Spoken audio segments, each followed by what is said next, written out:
Hello friends, welcome back to my channel earth mom Dehradun. तो अब की बिल्कुल अपडेट और लेटेस्ट न्यूज़, अरमान मलिक बन गए हैं हेड ऑफ़ द हाउस। जी नहीं, आपके और मेरे घर के नहीं, बिग बॉस के घर के हेड ऑफ़ द हाउस।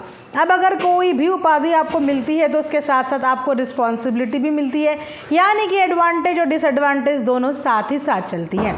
तो ये पावर मिलने के बाद अरमान को जो एडवांटेज मिली है उसके बारे में भी डिस्कस करेंगे और जो डिसएडवांटेज मिली है उसके बारे में भी डिस्कस करेंगे, क्योंकि अरमान मलिक ने बहुत ही बढ़िया गेम इस वक्त खेल दिया है। जैसे ही उनके हाथ में पावर आई, उन्होंने अपनी पावर का जो इस्तेमाल करा है, उसके बाद घर वालों का जो रवैया हो गया है, वो सारी डिटेल्स आज मैं आपको वीडियो में बताने वाली हूँ। तो सबसे पहले जिन्होंने चैनल को सब्सक्राइब नहीं किया है, प्लीज़ सब्सक्राइब ज़रूर कर लें, क्योंकि यहाँ पे आपको लेटेस्ट अपडेट्स, रिएक्शन वीडियोस मिलती है, किसी एक के नहीं बल्कि मल्टीपल आपके फेवरेट व्लॉगर्स के ऊपर।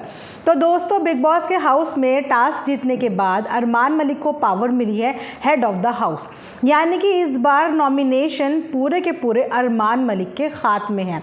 यानी कि जिसे अरमान मलिक चाहते हैं उस अरमान मलिक नॉमिनेट कर सकते हैं। ये कैप्टनसी से भी ऊपर की उपाधि इस वक्त बिग बॉस ने नई निकाली है, बिल्कुल नया डेजिग्नेशन, जो डेजिग्नेशन सबसे पहले और हिस्ट्री में पहली बार मिला है अरमान को। तो अरमान ने अपनी इस पावर का किस तरीके से इस्तेमाल किया और घर के किन किन लोगों को नॉमिनेट किया और किन रीजंस के साथ नॉमिनेट किया, वो मैं आपको बताती हूँ।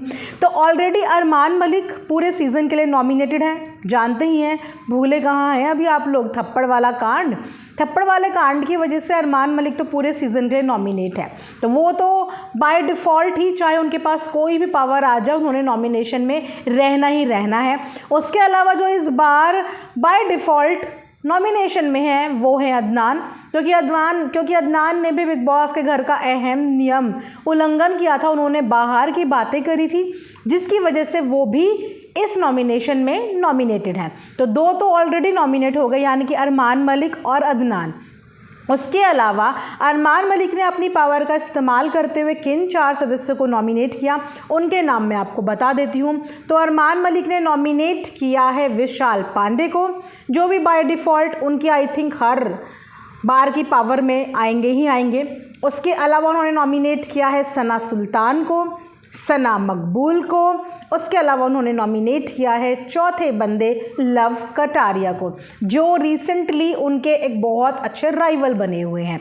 वैसे तो इनसिक्योरिटी तो बहुत दिन से ही थी, यानी कि डे 1 से ही, क्योंकि कहीं ना कहीं अरमान भी जानते हैं कि लव कटारिया की जो फ़ैन फॉलोइंग है वो एल्विश की है, तो वो उनको बहुत ज़्यादा कंपटीशन दे सकते हैं आगे आने वाले दिनों में। तो इसीलिए वो हर नॉमिनेशन में लव कटारिया को तो डालेंगे ही डालेंगे, कि बाय चांस कभी तुक्का भिड़ गया और लव बाहर हो गया तो उनका एक तरीके से रास्ता साफ हो जाएगा। तो अरमान मलिक के द्वारा 3 लोगों को नॉमिनेट किया गया, सना सुल्तान, सना मकबूल, विशाल पांडे और लव कटारिया। बाकी अरमान और अदनान ऑलरेडी इस बार नॉमिनेशन में थे ही। सो कुल मिला के हो गए इस बार 6 लोग जो नॉमिनेशन में आ गए हैं। अब देखिए कि यहाँ पे अरमान मलिक ने कितना अच्छा गेम खेला। जहाँ तक लोगों को ये लग रहा था कि शिवानी को डेफिनेटली वो डालेंगे इस बार नॉमिनेशन में, लेकिन शिवानी को बचाने के पीछे रीज़न कि शिवानी एक टफ कंटेंडर है और शिवानी को बाहर बहुत ज़्यादा प्यार मिल रहा है, बहुत कंटेंट घर के अंदर दे रही है, तो शिवानी को अपने कंपटीशन में वो खड़ा नहीं करेंगे।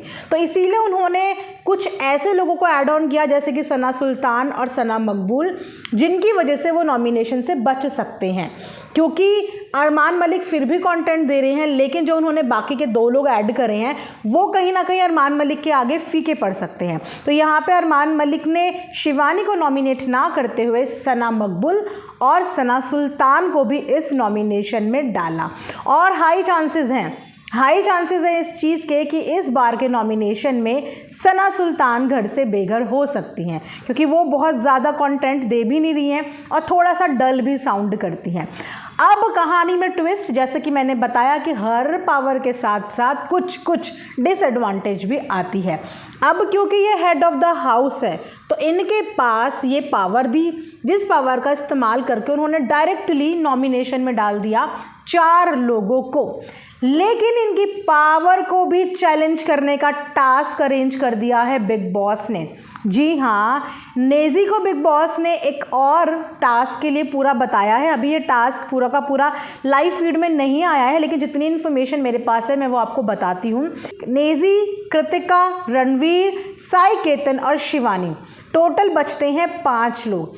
अब इनमें से 4 लोगों को मिलेगी पावर जो कि अरमान के नॉमिनेशन को चैलेंज कर सकते हैं पर कंटेंडर। यानी कि ये 5 लोग जो बच गए हैं, इन 5 में से कोई 4 लोग होंगे जो अरमान के इस नॉमिनेशन को चैलेंज कर सकते हैं। अब ये 4 लोग कौन होंगे?